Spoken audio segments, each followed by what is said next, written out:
국민현대미술관 서울관 MMCA필름앤비디오에서 준비한 새로운 프로그램 개막일에 찾아와 주신 관객 여러분들 너무 감사드리고요.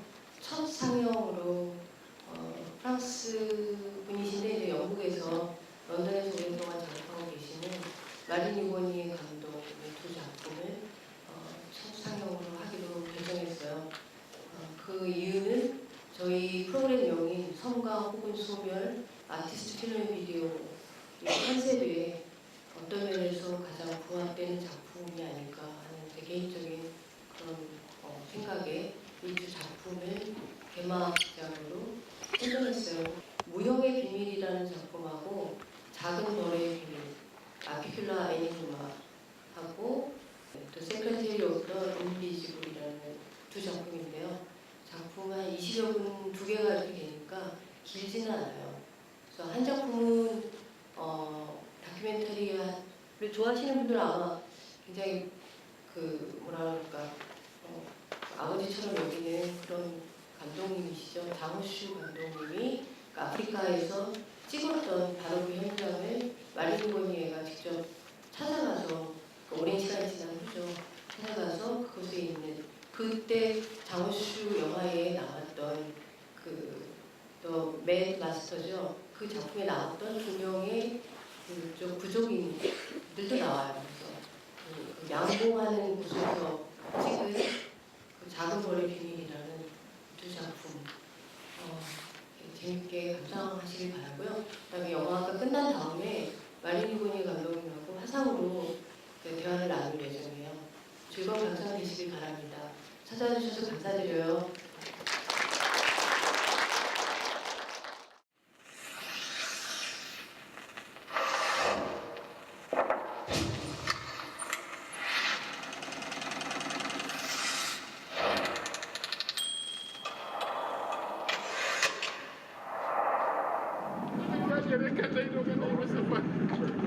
Aine wato kan sinima marbaje mai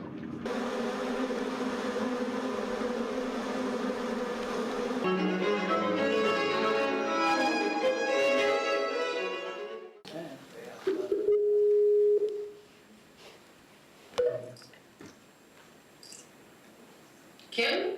Oui. Ah, oui. On voit pas votre visage. Ah, ouais. Bon, voilà, ouais. Ouais. C'est très vrai.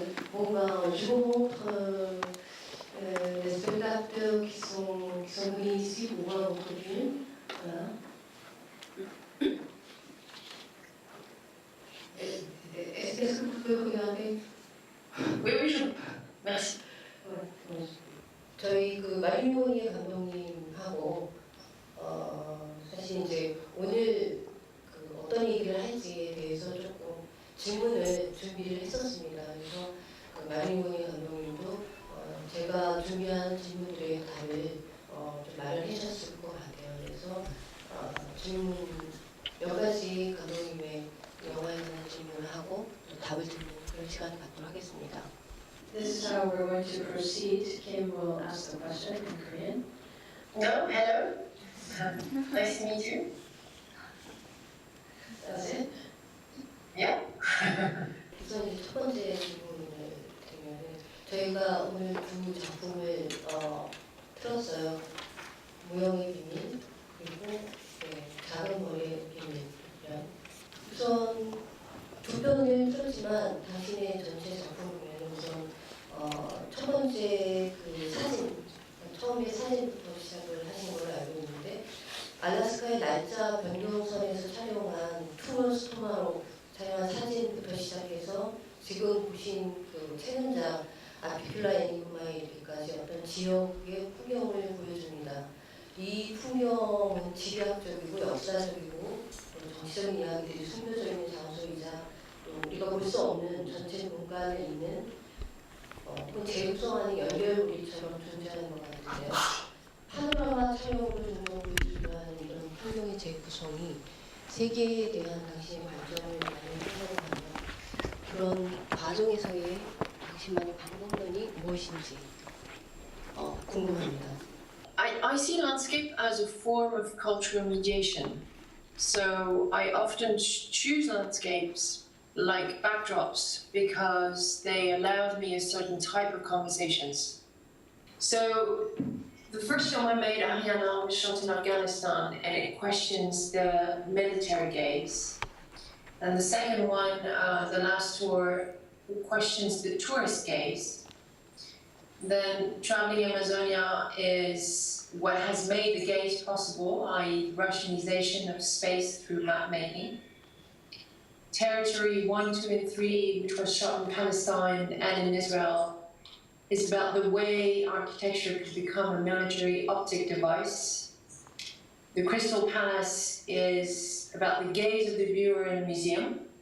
And finally, Apicula is about the naturalistic gaze. So each of these topics have a corresponding landscape, and they want to question how things are observed. They want to challenge and deconstruct convention of representation. So the films always look back onto their own self. So they are a way to actually question my position as a Westerner. So my point of view is always questioned. And all these films are research. Basically, nothing is planned in advance. I walk towards the landscape and then I walk through it and I film as I go. So there's no script, no storyboard. They are a result of an experience every time. The Secretary of the Invisible, 무용의 비밀은 장우슈 감독에게 보내는 그런 오마주처럼, 그래서 그 니제 그 강을 지나가는 보트 안에서 장우슈 영화에 등장했던 다모르지카 그리고 무사 하미두가 나옵니다. 장우슈의 레멘트프 미친 사제죠. 이게 이 영화가 이 지역에 감춰진 이야기들을 어떤 상상하게 하는 매개가 되는 것 같은데요.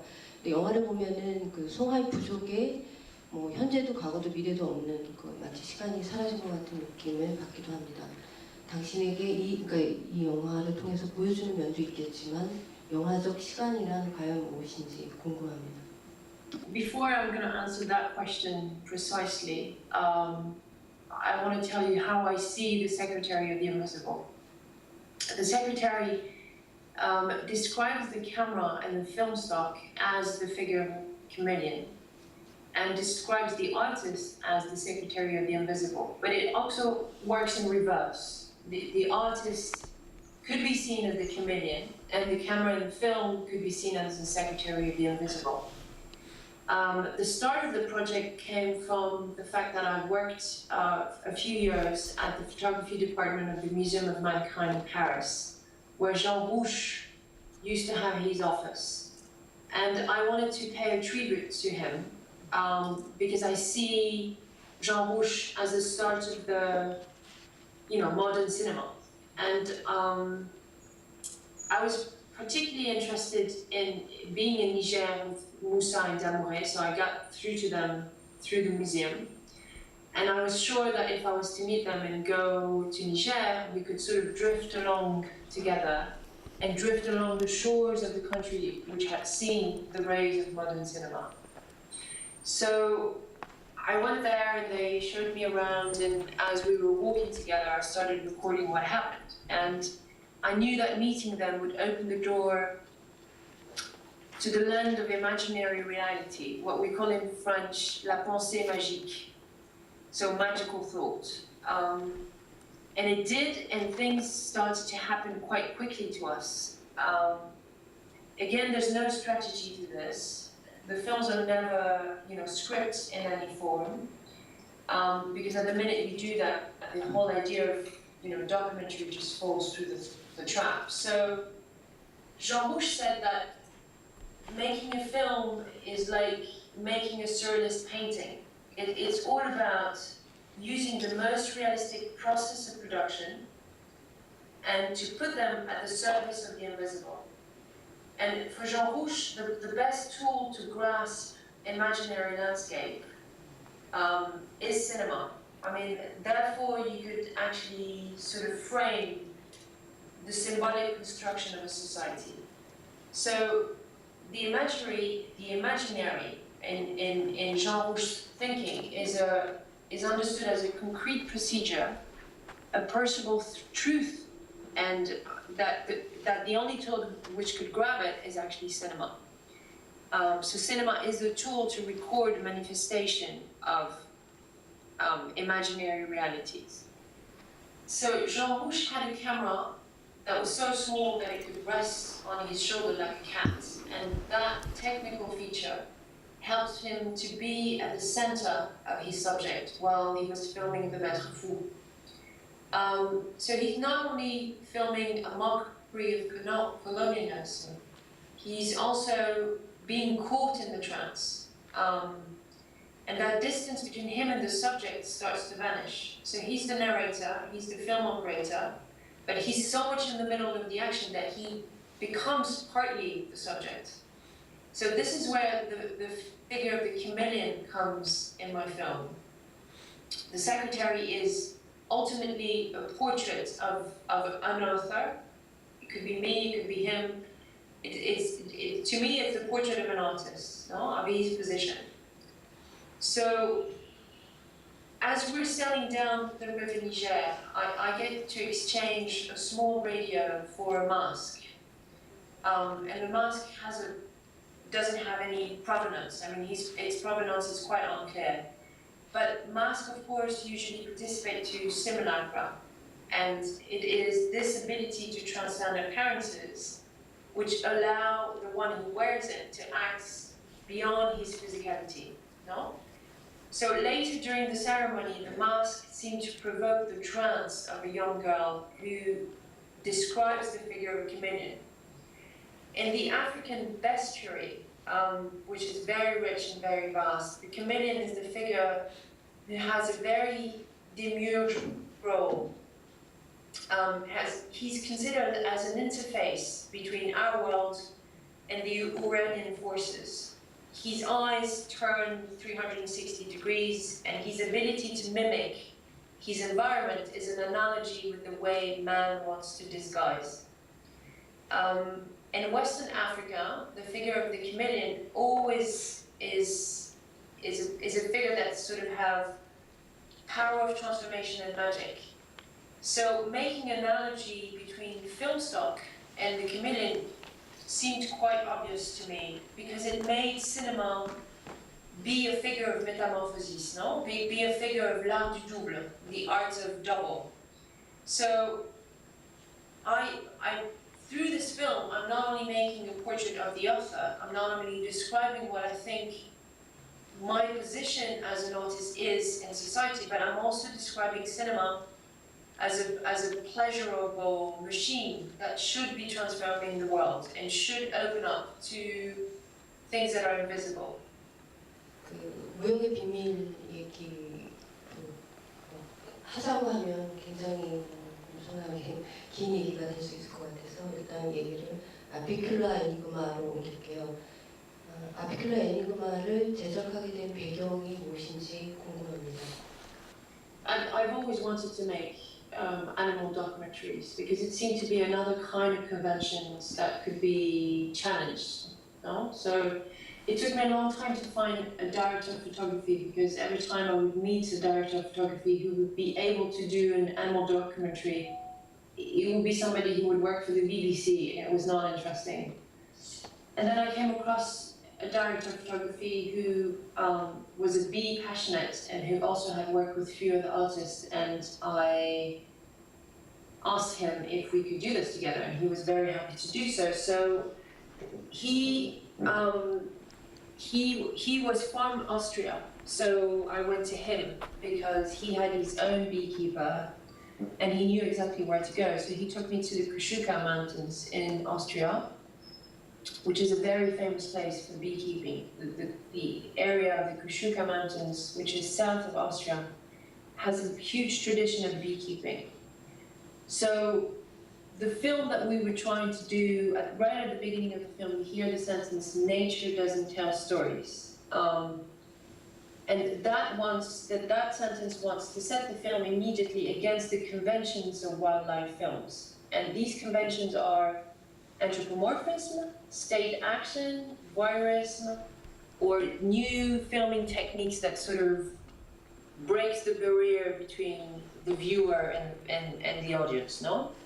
So all of this has been carefully avoided for the film, but nevertheless we were left with few problems of representation to be able to film bees. The first one is the use of slow motion and macro photography are essential when you do live film documentaries because you know, the movements of the bees are almost imperceptible to our eyes, you know. So animal documentaries would use frame rates like 70 or 50 to 72 to 100 frames per second, even 300 frames per second. So you would actually see the flap of the wings of the bee, no? So it would actually make you see what your eyes can't see. So on set with the director of photography, we had long conversation to find out what would be the acceptable limits of visibility. So we had the minimum increase of frame rates so that we would still make our viewer able to see the bees. So we decided that 36 frames per second was the smallest frame rate we could use. And that frame rate would make the movements of the bees perceived but not entirely seen. Then we also discussed how big should the bee appear on image. So how far should the camera be from the bees? How close should we bring the eye of the viewer? And in consequence, what kind of lens we should use? So we decided that anything close and small should be seen in the same way as a flaneur having a promenade, no? So that the distance between the camera, literally the camera and the bees, should be 1.20 meters. And we recorded on film the moment where we were actually measuring the distance between the lens of the camera to the bees. So the film recorded only the factual truth of what happened on set. We filmed the beehive, the colony, the collection of the pollen, the making of the honey, and then the bees who luckily swarmed out of the beehive to the nearest tree and then swarmed out again to disappear in the forest. So staying close to the factual truth, including of course filming the crew and the process of making all the images we made. So, but our main focus was to film the space in between the crew and the bees, the being and presence of the bees, no? And for Serge Danet, cinema always teaches me to touch with my gaze the distance at which the other one begins. And so Apicula is a way to find the distance at which the animal world keeps its enigma. Apicula Enigma literally means the bee riddle. 그 유일한 그 목소리가 이제 얘기를 하죠. 네이처 도슨테 스토리스라고. 근데 이게 보면은 자연에 관한 영화가 아니라 자연의 상태를 재현하는 것처럼 보이거든요. 근데 감독님이 그 많은 영화에서 이런 산이 나온다거나 또는 어떤 지역의 어떤 표본이라든가 그곳에 있는 사람들 이런 식으로 어떤 자연의 상태를 어떤 현장의 모습을 어떻게 보면은 어쩌면 문화인력적인 그런 관점에서 재현하려고 하는 건 아닌가 하는 생각도 드는데 어떤 동기로서 이런 자연 상태를 재현하려고 하는지. And I'm not quite sure that I'm describing a state of nature. I think that the departure point in the film is I always go to faraway places to make films. The idea of being decontextualized helps me to think about my own point of view. But I do think that, you know, the basis of modernity, which is the separation between nature and culture, made the animal world be the furthest and the greatest distance. And that's why I was interested in it. Is that it's not about the state of nature, it's about the distance between us and the animal world. If you bridge that gap between human and nature, then you have a totally different kind of project of a society. In the Western world, we've separated these two. So I'm interested in that distance. I'm interested in that relationship between us and them. How we've conceptualized and framed that relationship and how we've been representing it for so long. So I don't think it's about the state of nature, really. I really think it's about our position, in front of animals. How far it is to us. What is in this distance? And this distance between us and the animal world is a complete social construction. And that's the purpose of the film, is to look at that.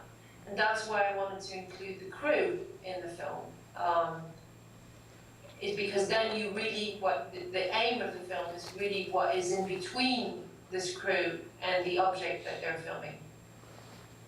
그래서 그 영화를 보면은 항상 여행지에서 어떻게 보면 촬영을 하는 중에 여행이 곧 촬영이 되는 것처럼 보여지는데 그 장소를 선택하게 될 때 어떤 것에 어떤 점이 끌려서 어떤 지금 했던 얘기들에서 다 나왔는지도 모르는데 어떤 부분에 끌려서 그 장소를 촬영지로 선택하게 되는지.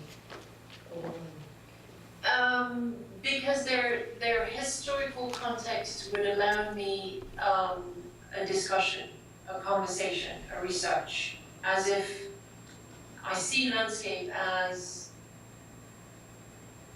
I see topography as a form of dialogue.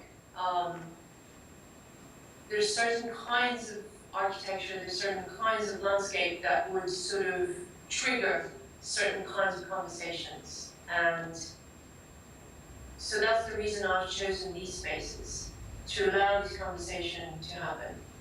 When I say conversation, is more, it could be a discursive approach, it could be question raised, it could be, all kinds of things. But I do travel, I like images when they take me to places I don't belong. And in a way, I see my films as an experience of images through the world, and not of the world through images. Can you repeat that, please? The last one. It's very important. I see my films as an experience of images through the world, and not of the world through images. I mean, ultimately, what I'm always trying to do, all the themes of the conversations are raising questions about systems of representation. Mostly, landscape is a way to raise questions about systems of representations. 알 수 없는 자연의 어떤 것의 어떤 근원적인 것에 접근하려고 하는 그런 방식으로 이해가 되고요. 그리고 말씀 하신 것처럼 재현하는 것이 가지고 오는 어떤 훼손하는 것, 위험한 것들 이런 것들을 어떻게 어떤 방법론으로 그것을 극복하는지, 그러니까 이게 뭔가를 자꾸 조작하려고 하는 그런 유혹으로부터 어떻게 벗어나는지 궁금하다고. 네. Well, that could fall back into your first question about time. Is that I believe that if you want to grab something truthful, and again, the word truthful could be discussed in length, but you need to allow time when you're shooting something. So I always do very, very long takes. That's the only way to allow a lot of fragility, a lot of mistakes, a lot of impurity on the film. And that would be my approach. So I'm not afraid to damage anything. I'm sort of not understanding why you would ask that question, but I certainly have. I've always worked with analog films so far. Apicula is the only film I've shot with a digital camera, and then transferred it to 35mm. But filming with analog film gives you a length of time that you need to respect. So and also it means another approach to reality, precisely because you don't have the ability of what the digital camera can give you, which will mean that you film for hours, whatever you have in front of you. You need to be very careful. But that constraint in time didn't mean that I needed to manipulate things. I just needed the camera to be rolling. I think this is at best how I could answer your question. 시간이 많이 갔습니다. 그래서 또 몇 가지 질문들이 있었는데요. 마지막 질문으로 당신 작품이 사실 이제 페인팅 그림도 그리시고 설치도 하시고 이러는데 갤러리에서 설치할 때와 또 극장에서 자기 자신의 작품이 사용될 때 어떻게 다른 느낌을 가지게 되는지 궁금합니다. Just to roll back, I actually don't do paintings. What I've done with paintings is to restore images. That was a completely different project. The idea was to intervene onto a painting, and the process of restoration is to go back in time, to change the condition of visibility of an already existing artwork. That was the idea of the project, which was to buy ready-made paintings and to do performances where they would be restored in front of the public. The difference between exhibiting, film works in an exhibition or in a cinema is a very long conversation. But my preference is always to show films in a cinema, because we then form a very small community, where everybody gets to sit down, where everybody's in the dark, everybody has the same kind of seats, and we're all watching the same thing for an amount of time which is kind of predefined. Showing a film in an exhibition space is a completely different ballpark. But the films I do always go to festivals, and this is, to me, I prefer to go to film festivals than to go to exhibitions. I love exhibitions, and of course, but cinema is really my first lover, I would say. 네, 너무 감사드리고요. 조금 한 가지 마지막 엉뚱한 질문 그냥인데 없자고 하는 질문일 수도 있는데 지금 당신에게 이렇게 엄청난 돈이 블록버스터 사이파이 영화를 찍을 정도로 그런 자금이 들어온다면은 어떤 영화를 찍고 싶으신지, 혹시 지금까지 한 거하고 완전히 다른 어떤 영화를 꿈꿨던 적은 없는지 질문드립니다. I'm actually already working on a feature film, so we have the funding to make 90-minute film, which is going to be script as much as we can. But that said, it would be a very performative-based kind of film. But it has a story, has a structure. It's a purely costume film. It probably will take me 4 years to make it, but definitely, I wouldn't make a blockbuster, that's for sure. But if I was to be given the entire budget right now, yes, I would definitely do it. Yes. 장시간 동안 너무나 좋은 얘기 들려주셔서 감사드리고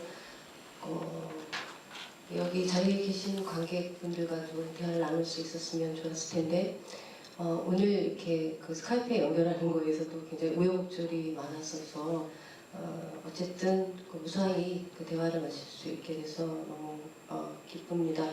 그리고 원래 초청을 이렇게 하려고 했었는데 여러 가지 사정상 못 오시게 되는데 다음번에는 그 90분짜리인가요? 그 영화 여기서 개봉하고 꼭 초청하게 되면 오실 수 있게 되면 좋겠습니다. 감사드립니다. Well, thank you very much again. Thank you for everybody listening. Ouais, Thank you very merci. Je veux dire au revoir. Au revoir, Kim. Merci. Bye. Goodbye. Bye bye. Merci.